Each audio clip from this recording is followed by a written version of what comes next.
Olá, tudo bem? Está começando agora a primeira aula do curso Transparência na Gestão Pública, Controle Cidadão. Nesta formação, vamos falar sobre os conceitos importantes para entendermos a abrangência da gestão pública, as suas instituições e como a transparência é essencial para combater a corrupção.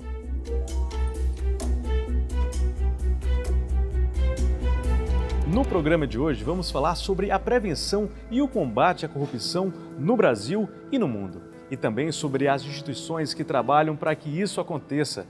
Vamos discutir o que é corrupção, como ela pode ser medida e as suas consequências para a sociedade. No segundo momento desse vídeo, vamos falar sobre as redes de prevenção e combate à corrupção e também sobre os controles internos e externos nas instituições públicas. Não saia daí! A palavra corrupção surgiu do termo em latim corruptus, que significa o ato de quebrar aos pedaços. Em um contexto mais amplo, a ação de corromper pode ser entendida como o ato de dar dinheiro ou presentes em troca de benefícios especiais para si próprio ou para outra pessoa do grupo. É costume pensar que a corrupção afeta apenas os países menos desenvolvidos ou aqueles em que não há fiscalização efetiva dos governos. Será? Infelizmente, a corrupção é um problema que afeta a todos os países do mundo, sem exceção. Nos últimos anos, nos acostumamos a ver notícias quase diárias sobre operações que tratam de corrupção. Mas o que é corrupção? Como esse fenômeno se manifesta no Brasil e no restante do mundo? Conceituar a corrupção não é fácil, pois o que é corrupção em determinado país pode não ser em outro. O que é corrupção em determinado tempo, em outro também pode não ser. Para se ter uma ideia, até a década de 80 e início de 90, os países desenvolvidos aceitavam o pagamento de propina quando uma empresa multinacional vinha se instalar em países subdesenvolvidos ou em desenvolvimento. E eles tinham uma lei que era abatido no imposto de renda dessas empresas. Década de 90, o mundo concluiu que a corrupção é um mal global, é um mal que prejudica o comércio de todas as nações. Com isso, vieram convenções da ONU em Mérida, convenções da OEA e convenções da OCDE, que os países signatários, do qual o Brasil faz parte, têm que implementar uma série de medidas contra a corrupção. E definiram corrupção como sendo algo como um ato para levar vantagem para si ou para outro, essa vantagem financeira ou não, que contraria uma norma jurídica ou um princípio da administração pública. Pode citar como exemplo, eu assinar um contrato de uma obra irregular, que a licitação foi fraudada. Então, eu tive um ato que objetivou dar uma vantagem ao contratado. Essa vantagem pode me oferir um valor financeiro ou não. Em ambos os casos, é uma corrupção. Por quê? Porque essa vantagem pode vir para mim ou pode vir para a empresa contratada. Então, pode-se, de uma forma geral, definir corrupção como um ato de gestão com o objetivo de dar uma vantagem financeira ou não para o corruptor ou para o corruptado, contrariando uma norma jurídica ou um princípio da administração pública. A corrupção é tão antiga quanto as formas de governo. Há quem diga que ela surgiu há pelo menos 2.300 anos nas sociedades hindus, quando um primeiro-ministro fez uma lista com pelo menos 40 maneiras diferentes de fraudar o dinheiro do governo. A corrupção no Brasil remonta à época do Descobrimento, quando já se tentava encontrar maneiras de burlar o regime através do contrabando do ouro nos Santos de Madeira, para não pagarem o imposto que era devido. Não se sabe ao certo se éramos mais corruptos naquela época ou se somos agora, e a dúvida permanece. É possível medir a corrupção? A corrupção, normalmente, ela é feita de uma forma de quadrilha, um grupo de pessoas que se reúne de uma forma muito escondida, de uma forma que dê dificuldade para ser descoberta. Então, medir a corrupção, o montante desviado, não é fácil. Com isso, a organização, a ONG Transparência Internacional, sediada na Alemanha, faz uma percepção, criou um índice de percepção da corrupção, Então ela foi em 179 países e consegue o que é que a população entende que se o país é corrupto ou não. Então, com isso, anualmente ela divulga um ranking. E qual é a dificuldade que tem desse ranking? É exatamente o ato de corrupção ser escondido. Nesse ranking, o Brasil se encontra, no ano 2016, em 79º lugar. Os países menos corruptos do mundo são aqueles dos países nórdicos, como Noruega, Suécia, Dinamarca, países como Japão, Nova Zelândia, Singapura, Canadá e Alemanha. São os países menos corruptos do mundo. Característica comum entre esses países: normalmente ele tem alto nível de transparência, ele tem uma participação social muito forte e eles têm alto nível de punidade, isto é, a pessoa que praticou o ato sabe que vai ser punida. Aí do outro lado, vamos pegar agora do caso do Brasil, que é um país que está mais ou menos com nota 40, de 0 a 100, ele vem com nota 40, em média 40, 38, 42, nos últimos 20 anos, que é considerado no índice um país médio, que a nível de América do Sul, Uruguai e Chile estão melhor do que o Brasil, e todos os outros estão pior do que o Brasil em termos de corrupção. Então, podemos dizer que o Brasil é um país, sim, bastante corrupto, mas não está entre os mais corruptos do mundo, como também está longe dos menos corruptos, que são aqueles 10 que eu falei inicialmente. De acordo com o ranking da Transparência Internacional, as características comuns entre os países menos corruptos são liberdade de imprensa e de acesso à informação, democracias consolidadas, altos níveis de integridade em toda a sociedade, cidadãos, empresas e governos, altos índices de punibilidade. Entre os países mais corruptos estão alta impunidade, conflitos e guerras, pouca liberdade de imprensa e de acesso à informação, instituições públicas frágeis, como política e poder judiciário. A corrupção no poder público é responsável pelo aumento da pobreza e do subdesenvolvimento no Brasil e em outros países do mundo. Os atos corruptos acabam minando os esforços de produzir desenvolvimento econômico e social, pois gera perda de valores que deveriam ser alocados como investimentos. Até a década de 80, a corrupção era, em alguns momentos, tido como uma consequência positiva, que era considerado como uma graxa que lubrifica a burocracia. Visava dar celeridade ao processo. Diversos estudos a nível mundial mostrou consequências negativas, maléficas, mas muito maléficas, em relação à corrupção, que eu vou citar duas. Por exemplo, ela aumenta a pobreza e ela cria uma ineficiência econômica para a nação. No tocante à pobreza, imagine você morando numa cidade do interior do Ceará, com IDH, Índice de Desenvolvimento Humano, abaixo da média nacional. Essa parte da população, que é a menos favorecida, ela depende da educação básica e de uma saúde básica pública. Como que essas crianças, que quando há corrupção, que esse dinheiro da educação pública não chega para ela com qualidade, como que ela vai concorrer no futuro com crianças que estão estudando em escolas particulares? Então, a corrupção praticamente condena essa parte da população a uma eternidade em condição menos favorável. Isto é, ela cria e mantém a pobreza. Do outro lado, eficiência econômica. O dinheiro que vai para a corrupção, ele é muitas vezes desviado para quem está no sistema, quem está no esquema, que são as pessoas mais poderosas. E o dinheiro é desviado para uma obra que não é a melhor obra para um crescimento do PIB de uma nação, e sim uma obra que é menos eficiente. Então, dessa forma, o crescimento econômico da nação fica prejudicado com a corrupção. Portanto, a corrupção causa pobreza e causa uma ineficiência econômica para as nações corruptas. Entre 2003 e 2015, a Controladoria Geral da União, em parceria com a Polícia Federal e o Ministério Público Federal, realizaram quase 200 operações especiais relacionadas à corrupção. De acordo com os dados dessas operações, as principais políticas públicas afetadas com a corrupção foram das áreas de educação e saúde. As irregularidades mais comuns envolveram fraudes na execução de obras e serviços públicos e prestação de contas, além de esquemas na montagem e direcionamento de licitações.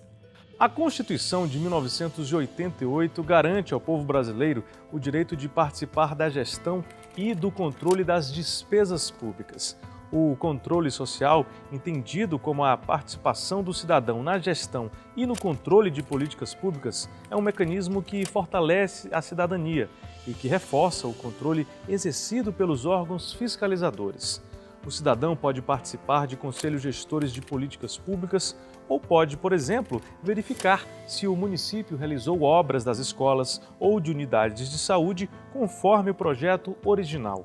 Outra forma é através de sugestões, críticas e denúncias para os mais diversos órgãos e entidades públicas. Consulte o seu fascículo para encontrar orientações sobre contatos de atendimento ao cidadão nos níveis federal, estadual e municipal.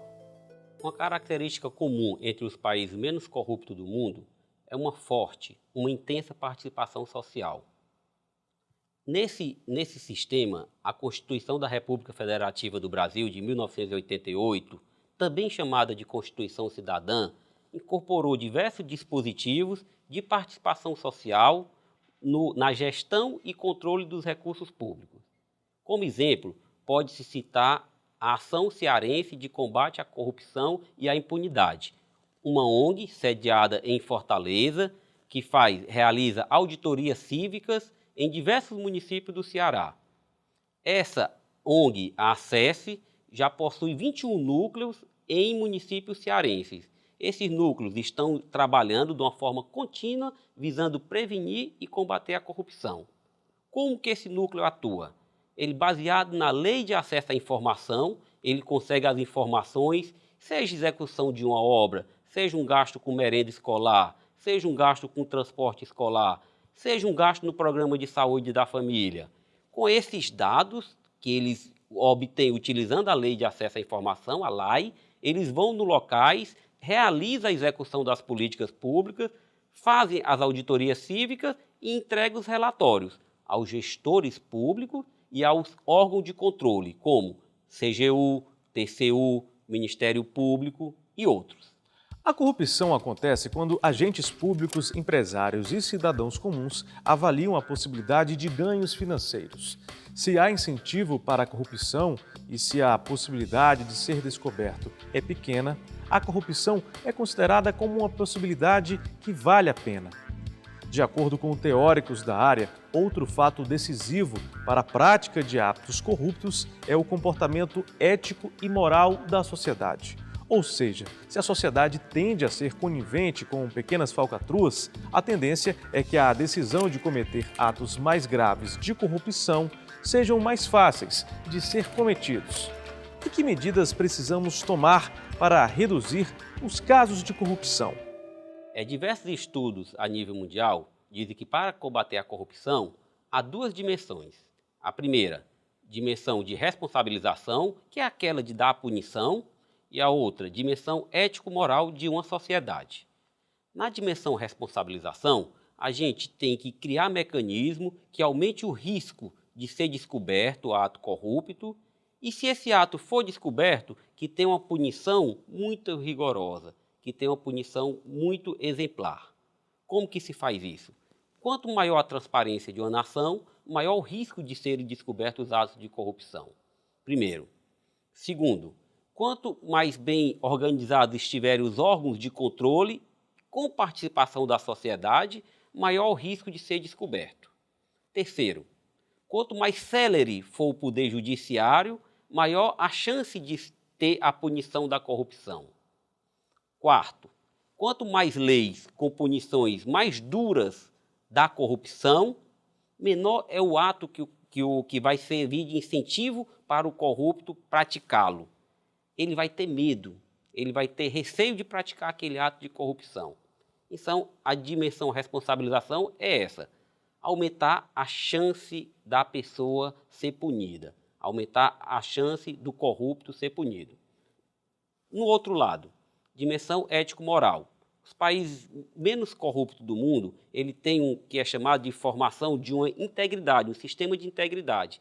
Existe uma relação forte de confiança entre governo, empresa e sociedade.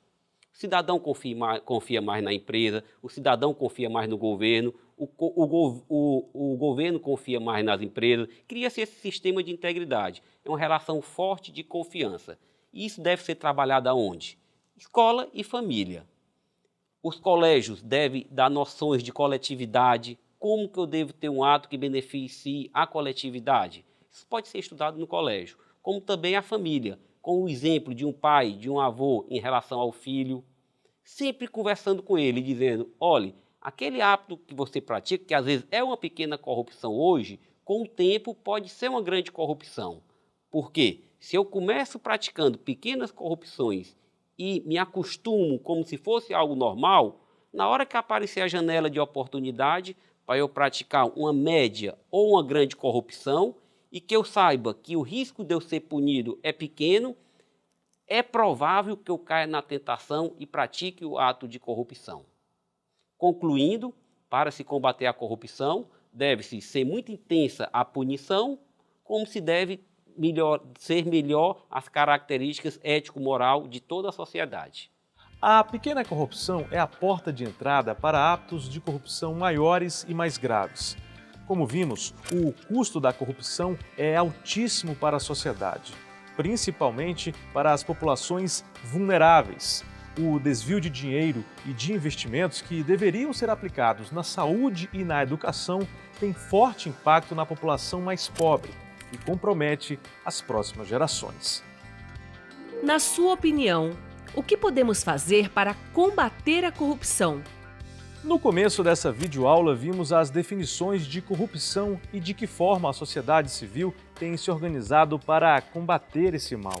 Agora vamos falar sobre a cooperação das instituições no combate à corrupção, sobre a estratégia usada para evitar a lavagem de dinheiro, sobre as instituições responsáveis pelos controles interno e externos dos órgãos públicos. Os grupos que praticam atos de corrupção, ele possui um grande poderio econômico e intelectual. Eles se reúnem em rede. São diversos atores que têm o objetivo de dilapidar o patrimônio público. Como que eles fazem? Ele tem equipes para montarem processos licitatórios, ele tem pessoas que criam empresas em nome de laranjas, ele usa doleiros para enviar dinheiro ao exterior, isto é uma rede muito sofisticada de praticar a corrupção.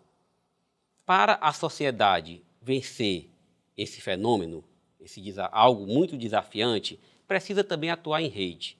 Precisa agir de uma forma conjunta, órgãos de controle como tribunais de contas, controladorias, CGU, CGM, Controladoria Geral dos Estados, Polícia Federal, Banco Central, Receita Federal, tem que ter uma atuação conjunta para conseguir combater esse fenômeno e algo que é muito bem feito, pelos corruptos. Conclusão, tem que todos esses órgãos se unirem, formar uma coalizão no qual cada um com a sua expertise contribui para o objetivo comum, diminuir e combater a corrupção.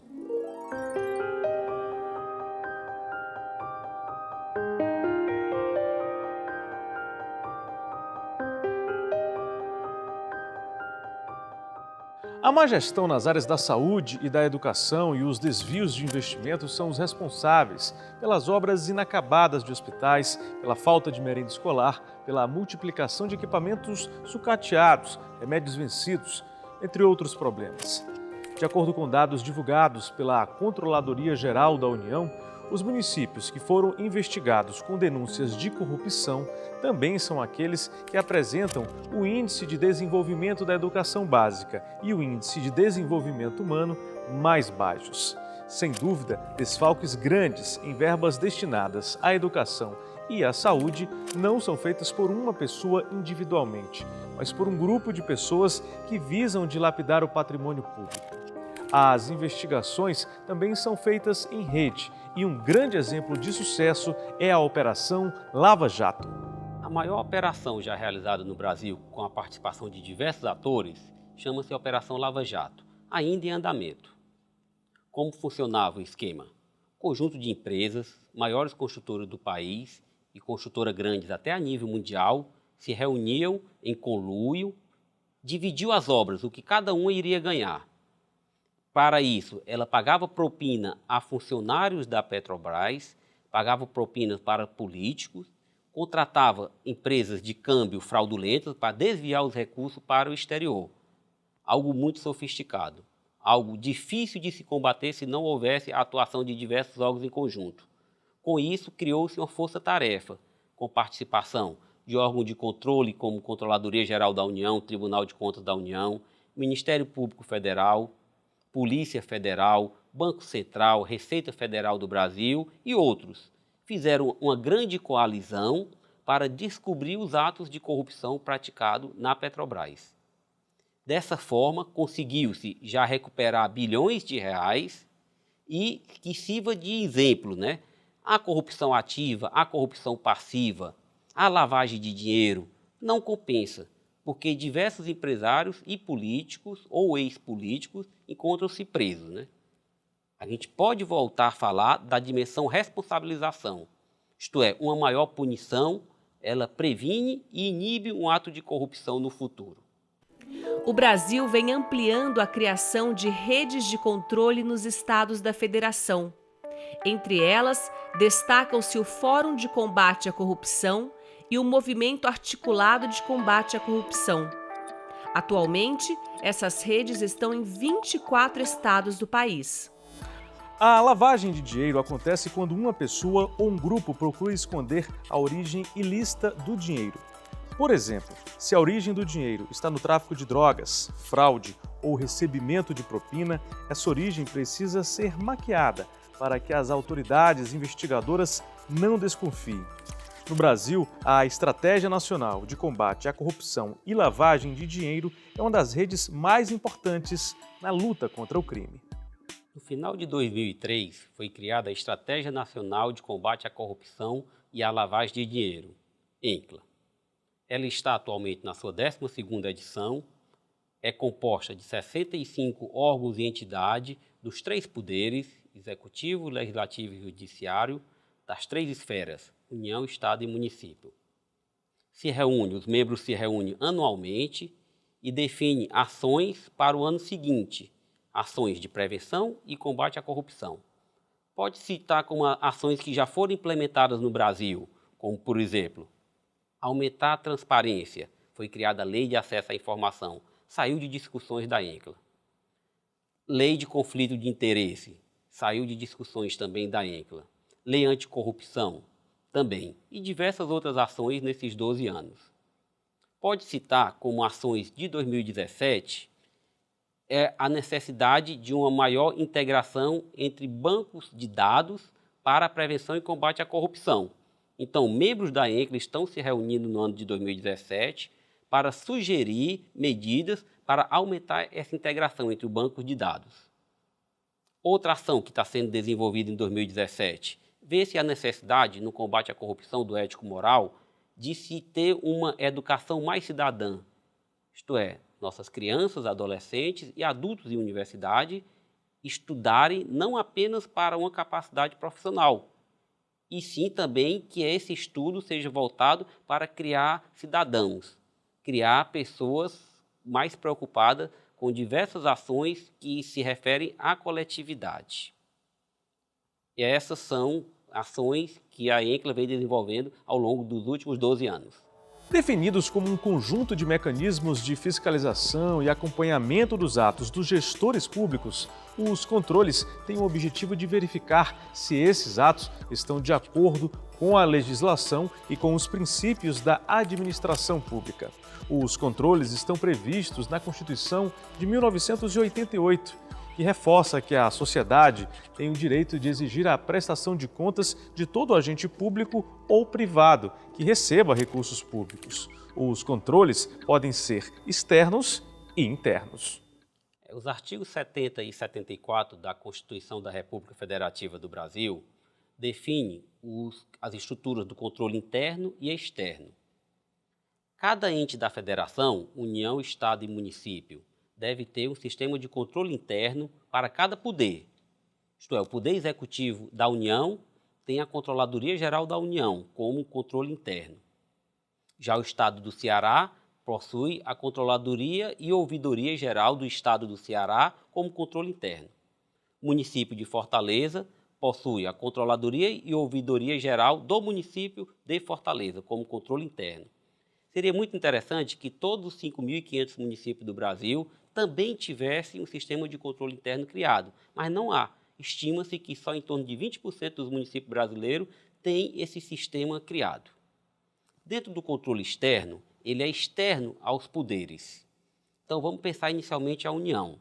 Há um controle externo que ele controla os recursos do poder executivo, legislativo e judiciário. No caso da União, ele é implementado por meio do Tribunal de Contas da União. No caso do Ceará, o nosso estado, ele é por meio do Tribunal de Contas do Estado do Ceará. E os municípios do Ceará, existe o Tribunal de Contas do município, que faz o controle externo das contas de todos os municípios cearenses.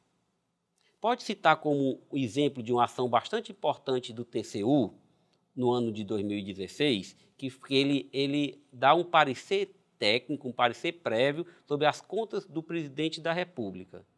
Então, foi dado um parecer, e esse parecer não foi positivo para a ex-presidente do Brasil, que culminou com a cassação dela pelo Congresso. Isto é, o órgão de controle externo, ele dá um parecer prévio sobre as contas.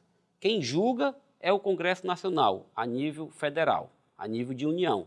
Quem julga é a Assembleia Legislativa, no caso dos estados. E quem julga a nível municipal são as câmaras de vereadores. Por que a cooperação de instituições é tão importante para o sucesso no combate à corrupção? No momento atual do Brasil, surgiram janelas de oportunidade para se implementarem medidas de prevenção e combate à corrupção. A população foi para a rua, a imprensa livre está discutindo bastante o problema, academia, estudiosos, todos falam do mesmo assunto. Pesquisadores internacionais como Robert Klitgard e Susan Rose Ackerman, americanos, vieram no Brasil em 2016 e discutiram bastante esse momento único, momento de virada de mesa. Surge a interrogação: essas medidas serão implementadas ou não? Se forem, não há dúvida que para haver uma melhoria na condição social, econômica e política do Brasil de uma forma sustentável, precisam que elas venham. É o que toda a nação, todos os cidadãos torcem. Vamos implementar essas medidas de prevenção e combate à corrupção. No programa de hoje, vimos que a corrupção é muito mais problemática do que pensamos e que os seus malefícios afetam a sociedade como um todo. Vimos também que é preciso que as instituições públicas de investigação, juntamente com a sociedade civil, atuem de maneira incisiva para que a corrupção seja coibida. Para aprofundar a discussão levantada por esta videoaula, continue nos acompanhando. Veja as aulas do curso na TV O Povo e no site da Fundação Demócrito Rocha. Até a próxima!